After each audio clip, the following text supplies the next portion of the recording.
Mhm. Good evening and welcome to Tuesday Together Talk. I'm Reverend Rebecca Burrow. I am the founder and CEO of Building Reconciliation, Inclusion, Diversity, and Gender Equity, also known as Bridge to Our Friends. I want to thank you all for joining us this evening for this very important conversation that we will have. We get to meet Dr. Keesha Benson this evening. So thank you so much for joining us. Now, if you are familiar with Tuesday Together Talk, if you're a regular audience member, you know that we love when you talk back at us. So feel free to talk back at us in the comments, or if you're on Facebook, you can hit us up in the comments. If you are on YouTube, hit us up in the comments section. Before we go any further in our segment tonight, I want to remind you that this is Holy Week. And so as you go through your week, make some time to meditate and reflect and be thankful. This is a very sacred week for people that are Christian. And so we want you to just take that time to reflect. It's difficult sometimes to do so in a world that seems like it is in constant chaos. But I can guarantee you, if you just take a moment to get centered and to breathe in God's goodness, and as you saw in my post this past week, exhale some compassion, it'll change your perspective on some things.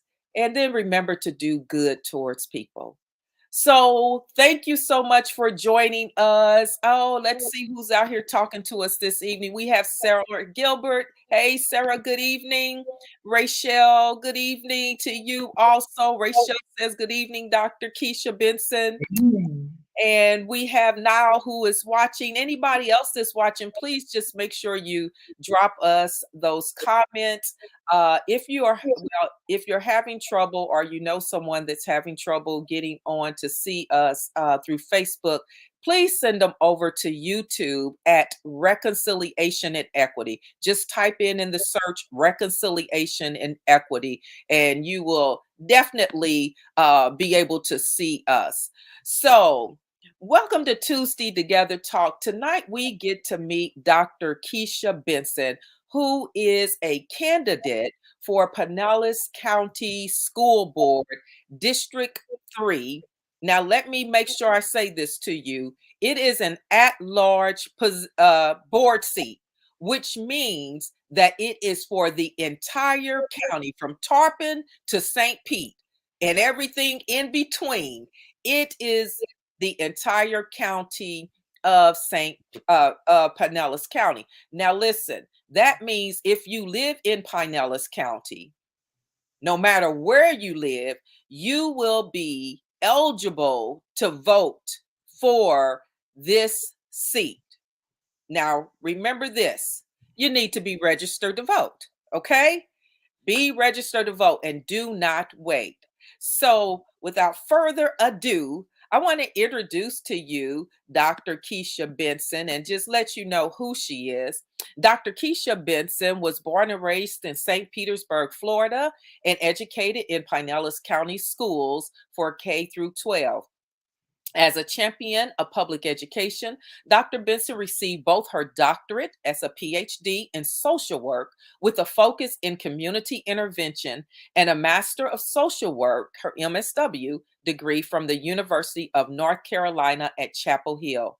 She also holds a Master of Business Administration, that's that MBA, and a Bachelor of Science in Business Administration from Florida A&M A&M University. That's FAMU to you Floridians, right? Dr. Benson is an experienced educator, a dedicated community advocate, a proven leader, and a loving parent to three children currently attending Pinellas County schools. Dr. Benson is an inclusive and equity centered community practitioner with over 15 years of experience engaging in community level work with children and families, nonprofit organization, and community stakeholders.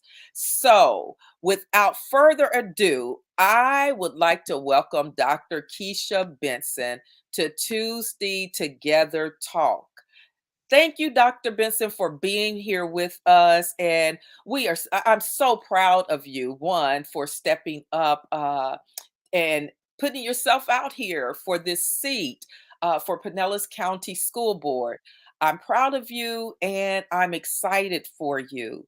So, I first want to ask you, is there anything more that you want the people to know about you before we get into our conversation? Well, first and foremost, thank you for having me. It's an absolute pleasure to be here and to talk about something that is so passionate and so important to me in public education.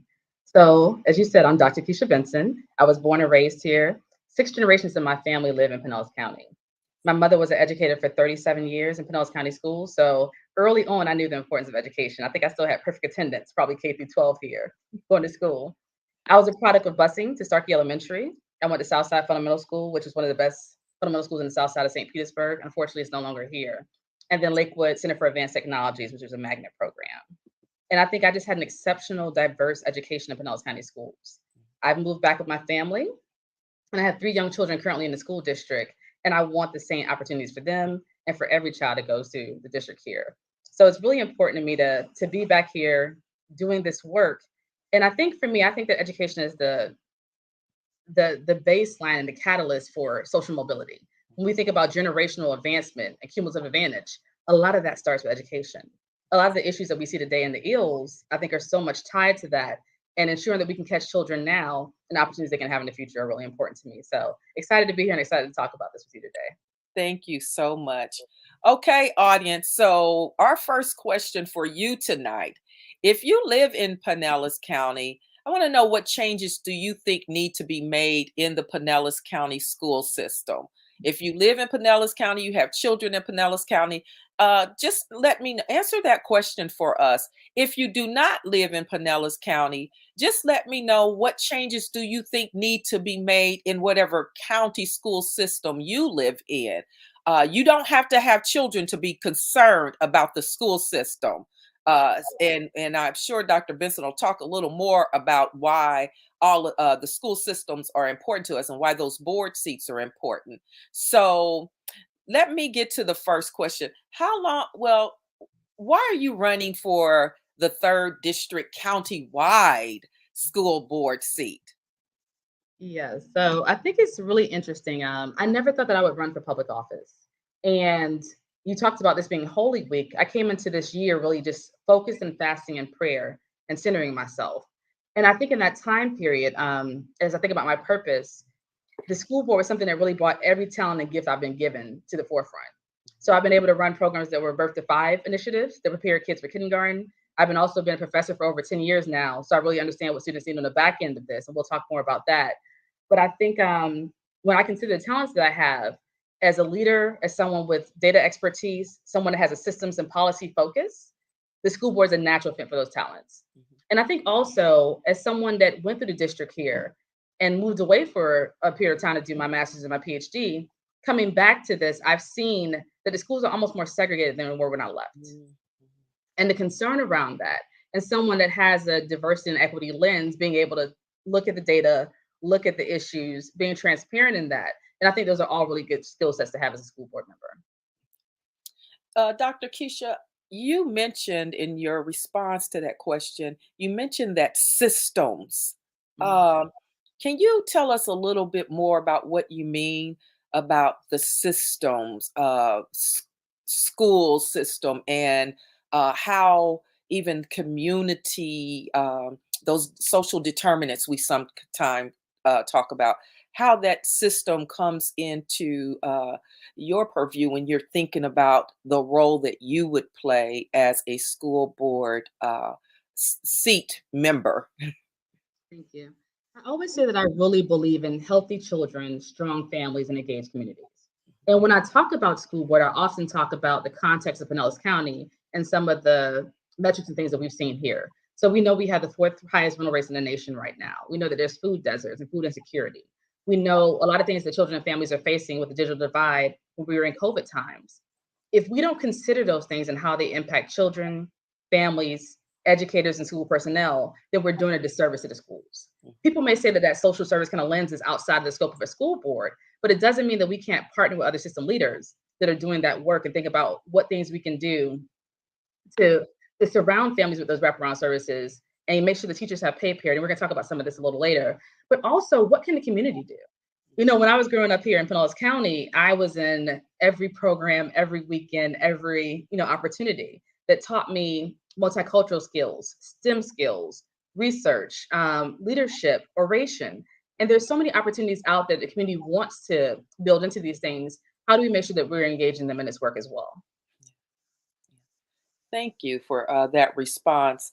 I hope that that has helped some of the audience understand why when you're voting for uh, those board seats, those school board seats, why it's important to have someone that has a diverse knowledge of the community, of those social determinants, because, of course, our children, they go to school, they get their education, but there's so many other factors that will determine whether they have healthy outcomes, whether they will be able to make a living wage as they get older.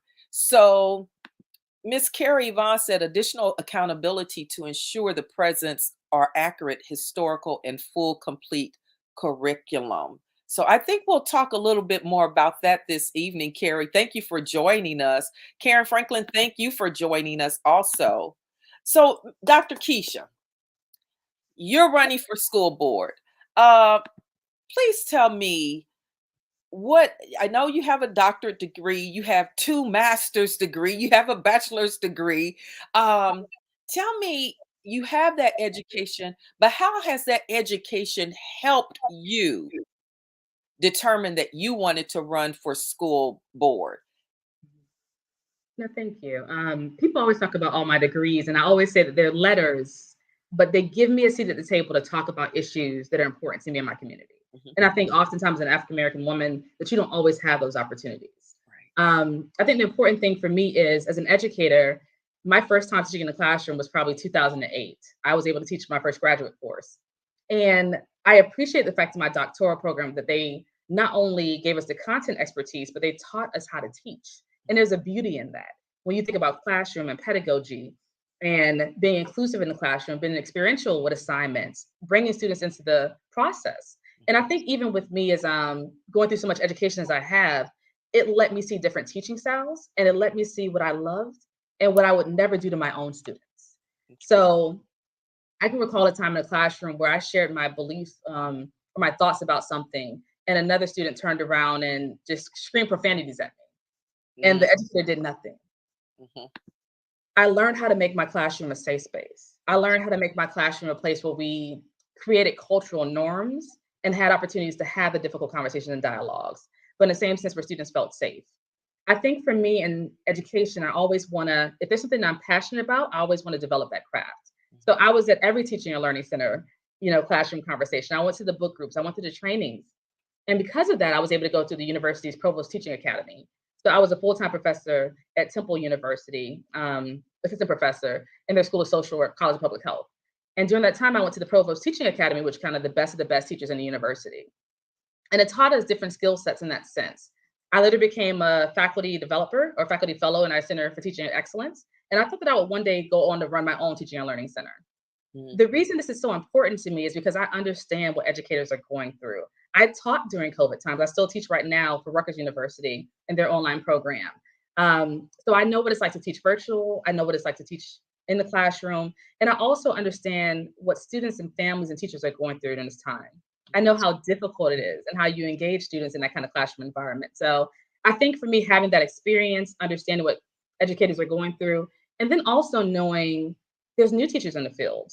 And depending upon what schools they're placed in, what that environment is like, do they feel prepared? So what kind of mentorship options are there out there for them? What professional development options are there? And do they have the skills and the tools and the support that they need to thrive during this time?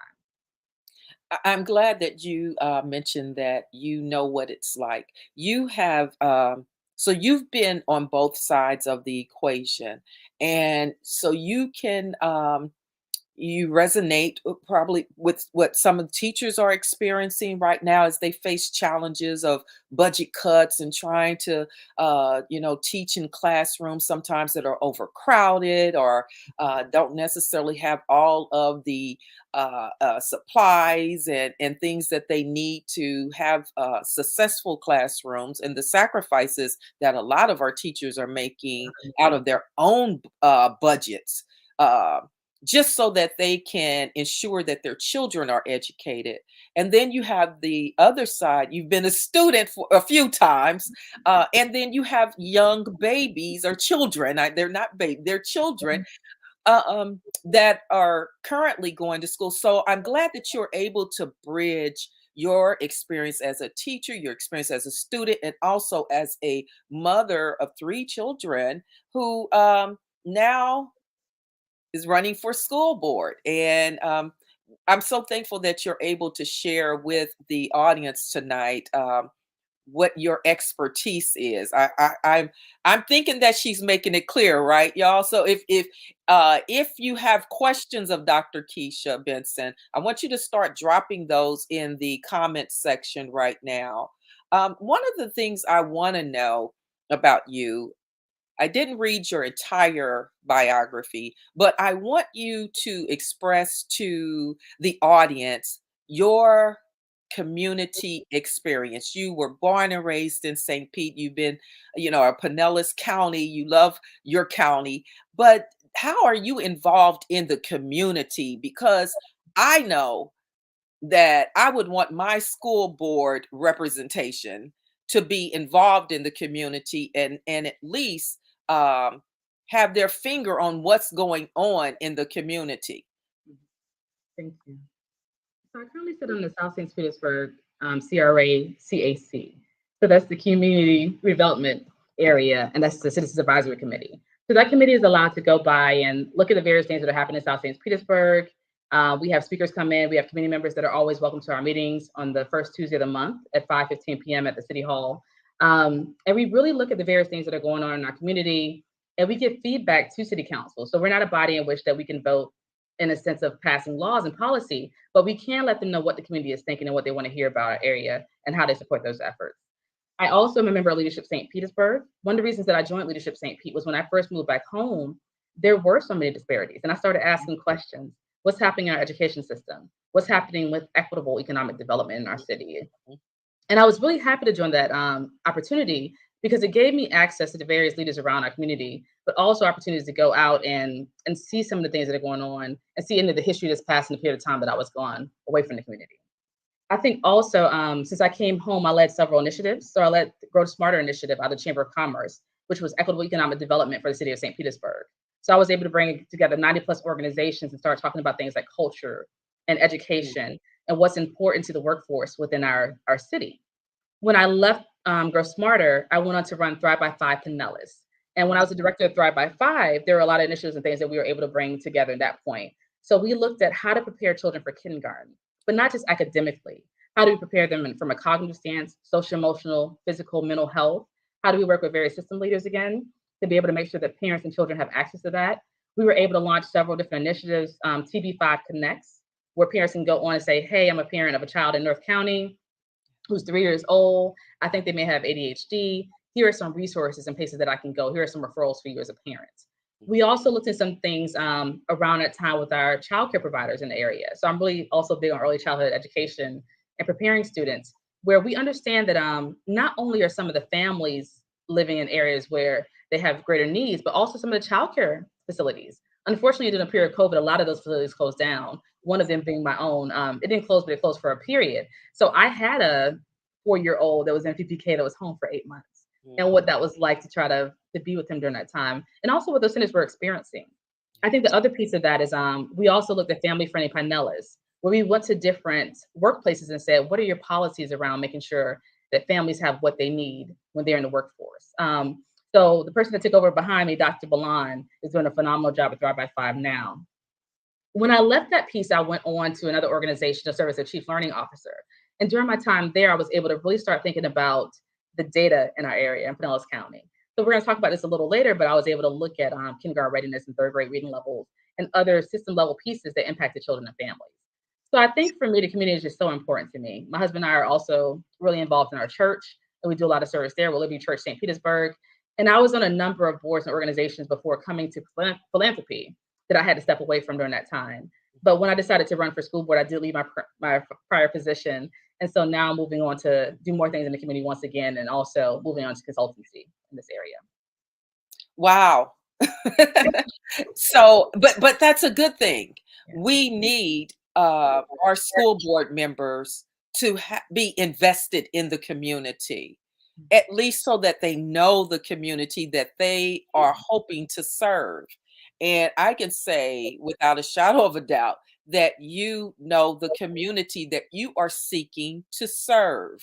And so I appreciate so much that you have taken that time throughout the years to get to know the residents, get to know the businesses and organizations in the area, and you have done the work. And so, thank you so much, Keisha. I am going to ask you this question, and it comes from my own personal experience. Both of my children have been out of K through 12 for a long time, but um, one of my kids had a disability, has a disability. And so, what I want to know from you is how will you advocate for people or children with disabilities and their parents? And the reason why this is important to me is because so many times children with disabilities, their needs are, you don't hear a lot about their needs during these campaign times. A lot of people don't talk about them. It's as if they figure that children with disabilities will, they go into school and then they go home and, what are they contributing? But I think it is so important for parents to know that they will have someone on the school board that is advocating for children with disabilities. So, can you just give me a little bit of what you're thinking about as you're considering the working with children with disabilities, or at least advocating for children with disabilities in the school system? No, thank you for that. One of the things I've heard people say is that Pinellas County is resource rich but access poor. And it's something I always think about in the sense of I know the school board is already doing some things in those areas, but do parents know about them? Are they aware of them? So I've talked to different parents about various scholarships opportunities available, whether you want to stay within the public school system or having other opportunities with that for differently able children. But also, are they aware of the resources? Are they aware of their rights? Um, I want to make sure that they have an advocate in the system and they have people that are willing to work them through the process. So it's a long term thing. It's not just what is it like today for your child, but what does the future look like? What are the opportunities? If I do get a child scholarship, can I keep this funding? Mhm. And being able to ensure that parents know where to access that information, access the resources, who to speak with. So that transparency piece is a big one for me. I think also just the ability to advocate and make sure that schools are always mindful of parents have very different schedules right now in the season. And we think about Pinellas County once again and how jobs are right now. That when we're offering these meetings for children, whether it be a 504 or IEP, that parents are being able to be available, that they're accessible, that whether it's in person or online, that making sure that parents know their rights and that they can advocate for children on their behalf. So I think for me, it's just really important that individuals understand not only what the needs are, but where the resources are and who their advocates are in the school district. And I would be definitely be one of those. Thank you. Thank you. We really need that. People out there that are listening, please ask your questions. If you have a question now, uh, make sure you drop it in the comment section because we definitely want to answer your questions this evening. Um, one of the things that I continue to be concerned with is our children's mental health and well being since COVID 19. Schools closed suddenly and lives were turned upside down. And I am concerned about how our children are coming back from that experience. I know some of our children, when I talk to youth, when I'm listening to them, a lot of them are still struggling. So, my question for you is school systems weren't prepared for COVID 19. They weren't. I mean, we didn't see a pandemic coming, but as a result, many students continue to suffer academically and in their mental health. So, what efforts do you think are important to ensure students can readjust and be successful in academics and in their mental well being? I think first and foremost, just acknowledgement of what students and families have been through and teachers in the last couple of years. It is not a normal period that we've gone through. We've gone through kind of a double pandemic and this racial unrest as well as with COVID. Mhm, Um, and to understand that some students are still, catching up from that time period and what that looks like mhm, to make sure that they have adequate support and services. So I'll give a plug for social workers because I am a social worker. And we have the resources of social workers, school psychologists, school sociologists that are able to help students and able to also give referrals to parents about where the resources are in our community. I think also just being mindful of when children went through this period, what that was like for them as far as education. So they had asynchronous for a period, which means that they were given classroom instruction that was not live. And then some classrooms also had synchronous where they were doing live sessions. I know my children had both in that time period. And I remember as a parent being on my laptop with them sitting next to me trying to manage both processes. But being mindful of what they just went through and where they are now. And I know even some of the schools are still recovering from the teacher shortage in this period of time. I've heard some teachers say to me that because of the shortage, that some kids are in the cafeteria learning right now, or they're with the teachers are doubled up in some of the classrooms. So being mindful of where teachers, where educators, where school personnel, and where all the shortages are, and how we can kind of think about adjusting that within the budget period, but also being mindful of what resources parents and students need for their own mental health and academic success moving forward.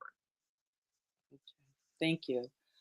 Um, it's just one of those things that's really on my heart and mind, because during a season of some contractual work I did for organization, it required me to do a lot of listening, and I chose to listen to youth, school age children, and there were so many concerns about what their future was going to look like. I know sometimes as adults, we don't think back to prom and those things or graduation, but a lot of those young folks that graduated during COVID, they will never get back the opportunity to walk across that stage, that high school stage. They won't get that opportunity to go to their senior prom in the gymnasium or wherever they have them, at the hotels or whatever they do now.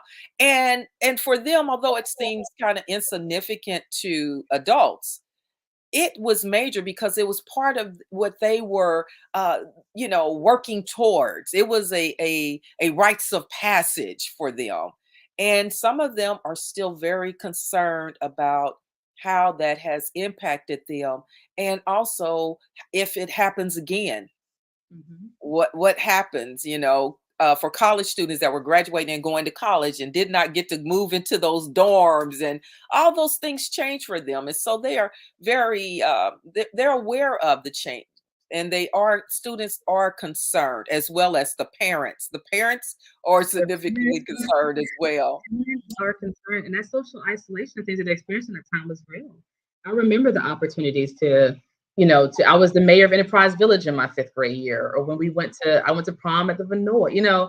I remember those milestones in my life and how important they were to me. And unfortunately, there's a lot of students right now that didn't get those opportunities. So there's a lot of the heaviness. My niece actually went off to college in that period, and she had to stay home and do virtual classes. So Mhm. I do understand what that's like, and the hurt that still comes along with that, and just acknowledging where students are, I think is really important. Sarah Gilbert says, I feel that COVID put some students behind due to lack of learning devices and lack of educators. What is your plan to help get these students back on track? And I know that, you're not in the classroom, but how can you advocate for the rights of students to help get them back on track? No, thank you. I know one of the things that I talk about a lot of times is student-centric learning. So in the piece of understanding that and we'll talk about this a little later as well, I think not testing to the like testing to the test, but understanding that every student has specific needs and what those needs are. I think about my own 7-year-old, and she is exceptionally bright. And I remember her saying to me during COVID times, I don't feel challenged. I feel like I'm not getting what I need to get in this virtual learning environment. I was so proud of her as a 7-year-old to be able to express herself in that way. She was 6 at the time. And I was able to go to the school and advocate on behalf of her to say, let's ensure that we have opportunities where, if looking at the students, how can we make sure that in this classroom that each student is getting what they need? So whether it's a group of students that are still falling behind and lagging, what do they need? Whether it's a group of students that are advanced, what do they need? And I think having those opportunities in the classroom are so important. I think from a school board level, looking at the policy and looking at the opportunities out there, we know that we have new legislation right now coming down from the government where they're changing the testing criteria and looking at more of a assessment periods. But Pinellas County was already doing those assessments. They were already in between testing, looking to see where students were so they can adjust as they go along. So ensuring that we still give local boards and schools opportunities to build upon those things and give teachers that teachers know what they need. Teachers are educated, they know they have a skill set, letting them teach in a way that they need to in their classroom at a local level. I think it's really important as well. Jerry Lee Brown says, Hi, Dr. Benson and Rev. Rebecca. I wanted to share that we have a student beginning next week. It will be the student's first time in school ever due to the pandemic. That is really huge. Jerry went on to say, we have no idea what type of services and supports will be needed. However, we're trying to be as prepared as possible. Thank you, Jerry, so much for those comments because they really lead into my next question for Dr. Benson. Um, as we've been talking about some of the students that might be lagging behind, we know that the gaps and the disparities in education can significantly can impact African American and Latinx students. So, how are you? What have you identified in education as being some of those disparities and gaps? Mhm. I do love data, and I used to work for the Early Learning Coalition when I was the director of Thrive by Five Pinellas. In addition to my last role, where we were able to look at data. So, looking at some of the data across the county, we looked at kindergarten readiness rates and third grade reading levels and high school graduation rates. And I think when you think about the county's Bridging the Gap plan, they will be able to tell you that they've made some increases in those areas, especially for minority students. But when you take the data and you disaggregate it across race, you still see that African Americans are the children that are falling behind the most in a lot of these areas. Um, Thinking about what those needs are and where they are. And a lot of times I talk about equity in my platform, and people get scared away when I say the word equity. But Mm, to understand that we have different needs across the county, from South St. Pete to Central to North County, and being able to resource students and school personnel and schools with what they need given where they are. As a product of busing, I saw what it was like when we were bused across the county, and I saw the resources that the schools were dispersed because of the fact that they were so diverse. I mhm, know that when they stopped busing, the board was made known that there will be opportunities that they would have to pour more resources into some schools because of that. And although some resources were given, it wasn't enough. And we see the huge disparity across the county right now in education. I was talking to a teacher recently, and she said to me that whatever school that she's at, that she had been, her students didn't have books in a certain classroom and subject. And she was going to different county initiatives, and she saw that some schools were getting tech labs and all these big resources. And it was like, my students still don't have books, yeah. you know? So when we look at it, we understand that there are still huge disparities across the county. and there are great needs. So when looking at the budget, school district has a $1.6 billion budget that they balance right now. Mm. Understanding where that need is, really getting a clear picture, and not just putting the data out there holistically, but putting the data out there across race, across the various demographics, and see where the greatest need is, and see where we can really think about pouring that funding and resource allocation into as well.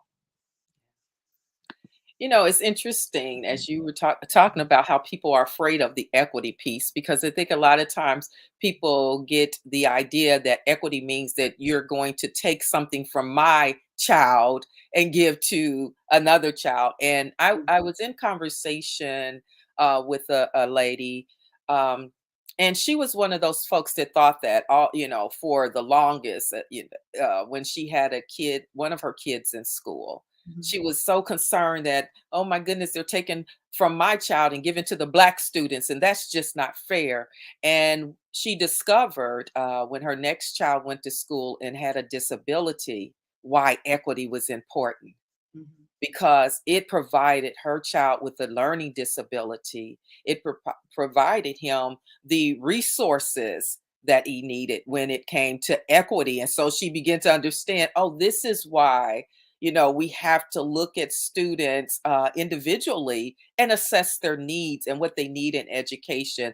And so if that means saying that, okay, this kid over here no longer needs those resources, this other kid needs double that resources, just so they have the same opportunity to at least have access to the education they need and to be able to compete fairly in the education system.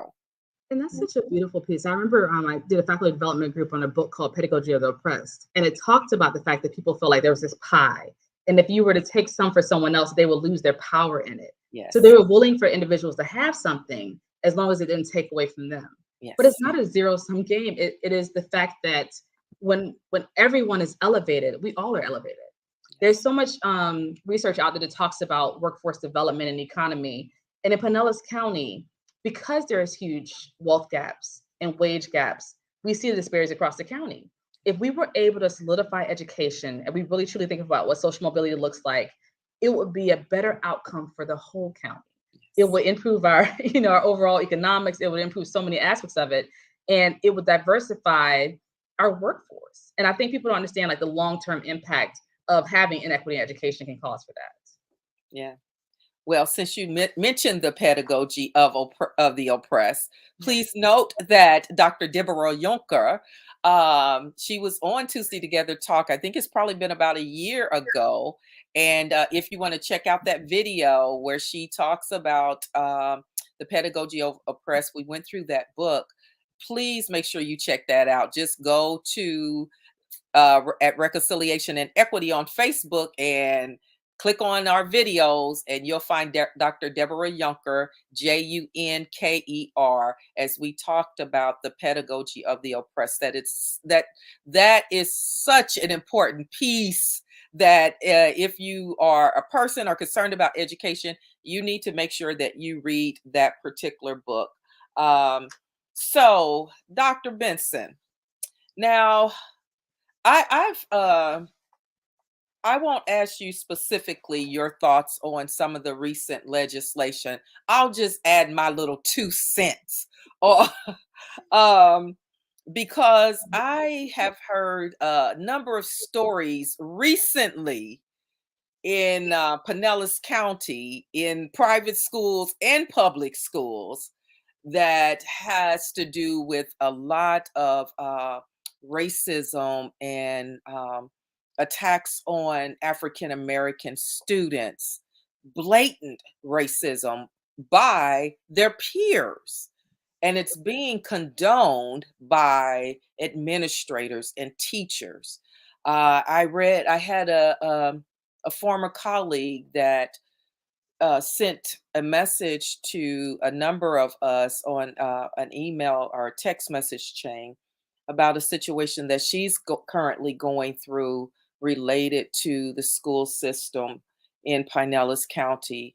And it's very concerning to me that people think that because the legislation has been passed, that it is an out for them to be able to mistreat other people. So I'm not going to ask you directly about those legislations. But what I do want to ask you is what can we do in the school system to ensure that our students are treated fairly and that they are honored as human beings. And when I say our students right now, I am specifically talking about African American students because they have been the target of attacks. And I just want to know that our students are going to be protected. And so, how do you see that we can start influencing our children who are perpetrating these attacks? What can we do to help alleviate some of these challenges that our African American students are encountering in the schools? So I think one of the things is that it can be addressed at all levels in schools. So it can be addressed at the micro level with the individual. We can think about how it looks in groups, and we can also think about how it looks from a policy standpoint, and macro how the school is setting policy.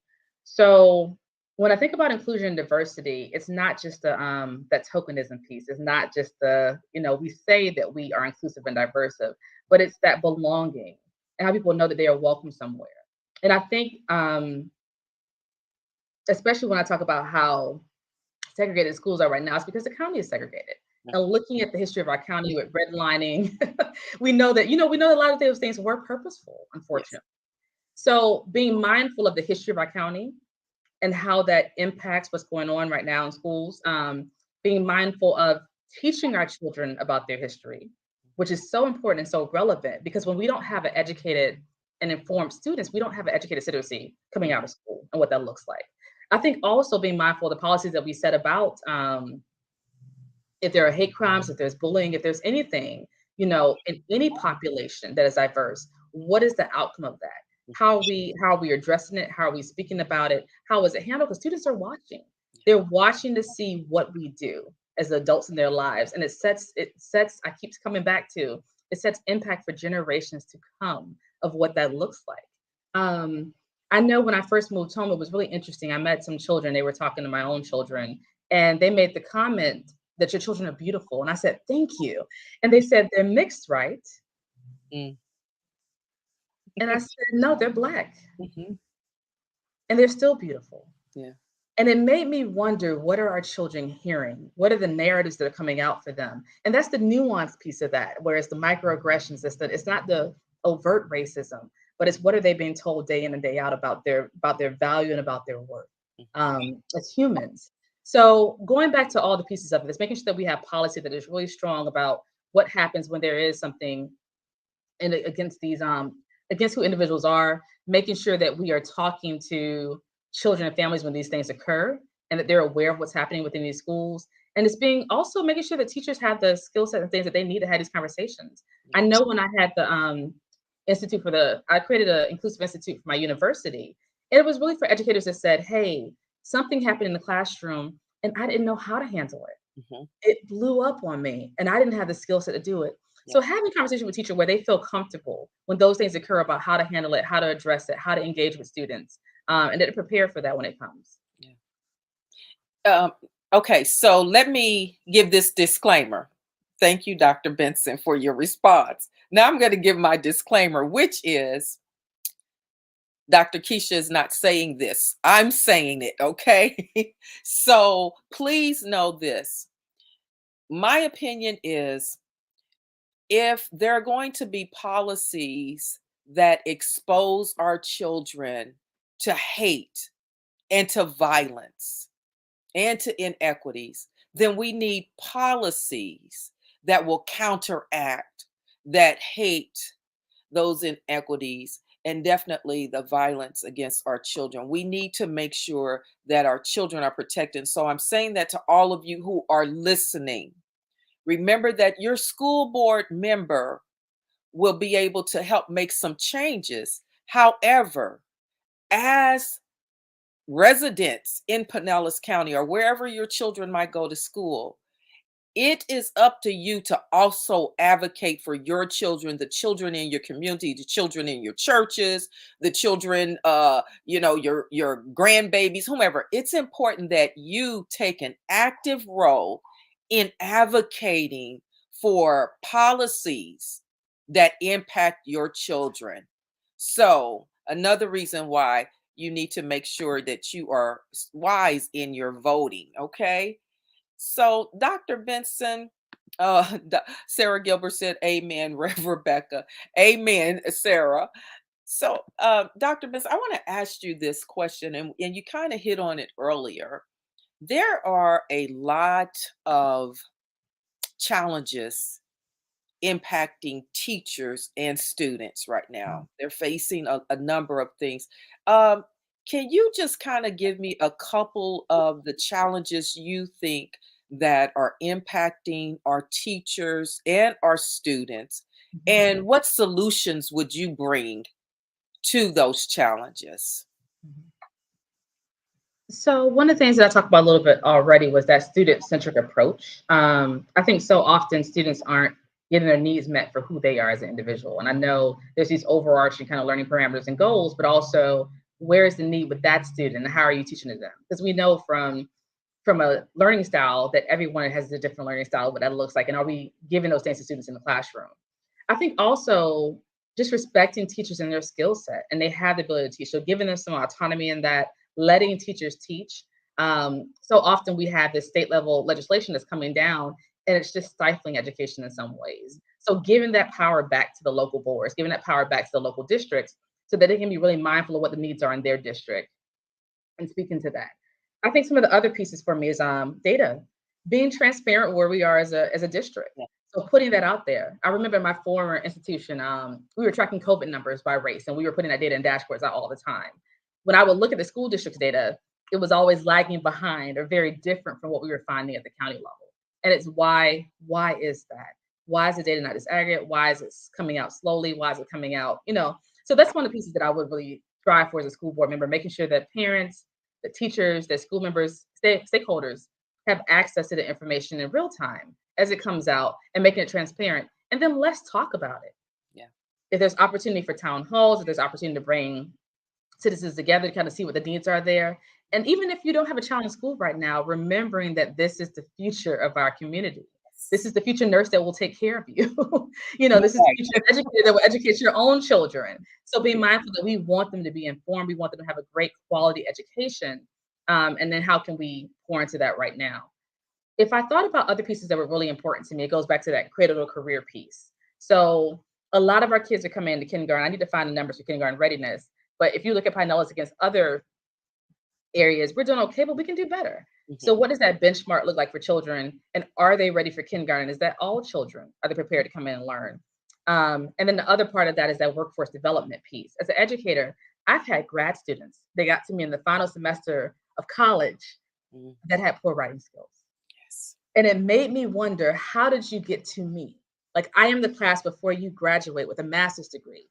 How did you get to this point and no one helps you with your writing? Yeah. And you think about that being students being passed along or pushed along, and even not even having teachers of color. Yes. Excuse me, my That's dog. that's So okay. but also being mindful of students having curriculum, having school personnel, having things that are representative of who they are, whether that be race, religion, socioeconomic status, gender, sexual orientation, that they have representation in schools that are representative of the world that we live in, Mhm. and that they see those things coming out of that. Deborah says that data is so powerful, and it helps tell the story that sometimes we miss when we are just going, about our daily lives and things. So we need to know that. And I don't think that we're suggesting that we keep sending our children through some of those academic assessments and those tests and things, those standardized tests and all of those things. That's not the only data that's important. We need to know, I think, more about who our children are holistically. because they bring all of themselves into that learning environment. And so, how does a teacher teach a kid that they don't know? How do they help them become successful, like you were saying? What happens when you get to a master's degree and no one has ever taught you how to construct a sentence? Or maybe they taught you, but somehow or another you still didn't grasp the concept. So, how are our children, you know, maneuvering through the system or passing through the school system without these skills? We know that, we've all become kind of text message writers. We all can author a text, but a lot of times we just can't author a paper when that's important. So, Communication is so important. I think just having opportunities to elevate the voices, so elevate parent voices, elevate student voices, elevate school personnel voices, and really hear from them about what's happening. I took my daughter to the superintendent search meeting. They said, "What are we looking for in a new superintendent?" And she was like, "Someone who listens to perspectives of various stakeholders, of teachers, of staff, and understands what their needs are." And I thought for someone that was 7, that was so intuitive that yes. we need someone that listens. And I think for me, that's really important to me, that humility piece of that, and that listening piece to hear what the concerns are of the stakeholders of schools. Yes. Well, Dr. Benson, I want to thank you so much for spending this time with us. But I want to drop all my questions right now. And I want you to talk directly to the Tuesday Together Talk audience and let them know anything you feel is important for them to know about you and how you and why you will make a dynamic Pinellas County School Board member at large. Thank you so much. I think for me, coming into this process, I know I'm the right person. I know I'm the right candidate for this position. But because it is a county-wide seat that minorities often don't run for, I think it's so important to be mindful of what it means to get your name across the county. It is a huge race. And people keep sending people to me and we have conversations. And once they meet me, they're like, "You're the one." But having the opportunity to meet me and get to know about me. So I think the first part of that is meeting people. I'm happy to do coffee chats or Zoom meeting with groups of people that you have, and just and talking about what your concerns are. So I want to hear from you. I have all these ideas about what I see and what I know and how things can change, but I want to know what the community wants. And I can only do that by listening. I think the other piece for me is children and families has always been a passion of mine. So you'll see that I have an MBA and an MSW PhD in social work. And people are like, "How did you get those two together?" My last year in my MBA program, I fell in love with children and family work. And so for the past 20 years, I've worked in things related to children, families, and communities. I've run different initiatives for the federal government. Worked in foster care. I've worked with new parents that are expecting and how to work with their children around issues. I've worked at the community level with so many macro level issues around community engagement, um, children and families, Thrive by Five. But all of it culminates at this point in this time where I know taking that high level macro lens, that policy kind of idea to this, looking at budgets, talking to people, bringing community voice and teachers and parents to the table to solve these issues, because the board can't do it alone. Mhm. The board has the means to do so, but they have to talk to constituents to really understand what's out there. Mhm. So I think overall, I love Pinellas County. I love the children here. And I tell people all the time, it's not enough that my kids are getting a great education. I need to know that Bobby down the street is getting a great education and their peers across the county. So what does that look like and how do we come together to make sure that happens? I want people also to have that forward future look, to know that any policy and things that the board sets right now impacts generations to come. I'll keep saying that. It's not just a point in time decision. It's what are we doing for future generations? If we had a view of what we wanted our county to look like, 10, 20, 30 years from now, understanding that we're setting some things right now in place for students on whether or not they want to stay in the county and stay engaged and be civically engaged. And what they want to do for us is how they're treated right now in our education system and what opportunities they have right now. So being mindful of the power behind public education and what we can do for students and how parents can be engaged in our process, and how we can advocate and support teachers and educators as well. Dr. Benson, I appreciate you so much for everything that you have shared with us today. And what I come to know is that you are a person that not only have the passion for the work, but you also have experience. You have a heart for the work. And those things are important because sometimes, we can be passionate about something and don't necessarily have the tools to bring whatever we're trying to create or whatever we're trying to be involved in. We don't have the tools to make it come to fruition. And yet, I see that you definitely have the passion for the work and you have the skills for making sure that our children are not forgotten and that teachers aren't forgotten and that you're going to do the work to ensure that Pinellas County school systems uh, create the brightest and the most educated children for generations to come. And I think that is so important for people to know about you. Passion, heart, and skills all come together in Dr. Keesha Benson, candidate for Pinellas County School Board District 3 at large. Now, Dr. Benson, I need to know, what is your website for your school board? My school board website is bensonforschoolboard.com. Okay. And I always Benson. tell people Benson, BENSON, for schoolboard.com.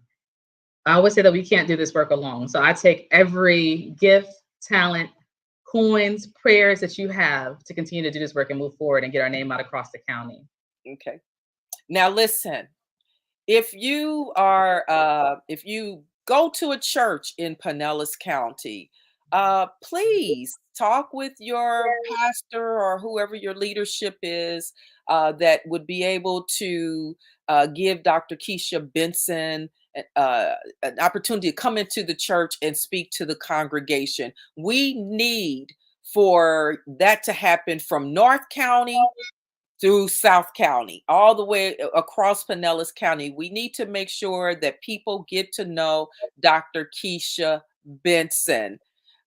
So whether you're in a church somewhere, or if you have a community center, if you're involved in some sort of community center, if you have some sort of a sorority group or fraternity group, any of those things, get creative with it. We want you to invite Dr. Keesha Benson to come in and talk, and especially if you are connected to parent groups. Mhm. We want Dr. Keesha Benson to be able to have opportunity to talk with those groups and let them know why she is the person for Pinellas County School Board District number 3 at large. We have another comment. Let's see. Carrie Yvonne Hepburn Brown says, indeed, passion, experience, and skill. Dr. Keesha Benson is the right person to make sustainable long-term improvements in Pinellas County schools. Yes, she is, Carrie. Thank you so much for sharing that.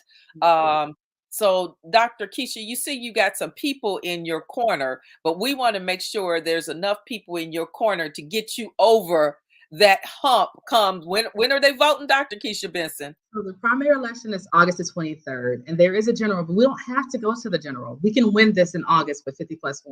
So come out, vote in August. All county can vote for this position for school board. And tell your friends, tell your family, please come out and vote on August 23rd and understand that we don't have to go on to the general election. We can win this and we can move forward for our children. Okay. So August, what was that date again? The 23rd. August 23rd. Thank We'll you. say it one more time. August 23rd. Look for Dr. Keesha Benson's name on the ballot. Okay. It is a county-wide seat. That means that she's not running just for St. Pete or Clearwater or Largo, any of those 24 municipalities over there in Pinellas County. She's running for the entire county. And so that makes this seat very important. I need for y'all to hear that. That makes the seat very important because someone that might live up in Palm Harbor, I don't know anyone in particular, but somebody might live in Palm Harbor that might be running for the seat, but yet they know nothing about St. Pete. Or somebody might live in Clearwater that's running for the seat, and yet they know nothing about Tarpon Springs. So we need for the candidate to know about the entire county. And that's what we find in Dr. Keesha Benson. Not only does she know about the county, but she has been working throughout the entire county for some time. She knows the community. So Carrie says we will win this in August. August 23rd, show up and vote for this incredible candidate. Thank you so much, Carrie, for adding to this conversation. Dr. Keesha Benson, before I let you go, is there anything else we need to let the people know? I think the one thing that's always on my heart and something that as a new candidate I'm learning is there's so much divisiveness and culture wars and things going on right now with school boards. People are so divided and so polarized on their issues. And I go back to how are the children?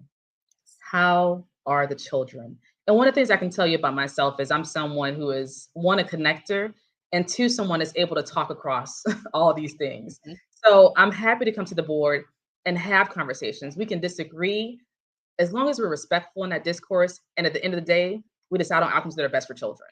Mhm. So I want to make sure that we elevate community voice, we bring parents to the table, bring teachers and educators and school personnel, and that the board is able to get past any of these things that we see out here and fight for our children. Yeah. That's such an important point because listen, it's just like when you have two parents fighting in a home. The question becomes, how are the children?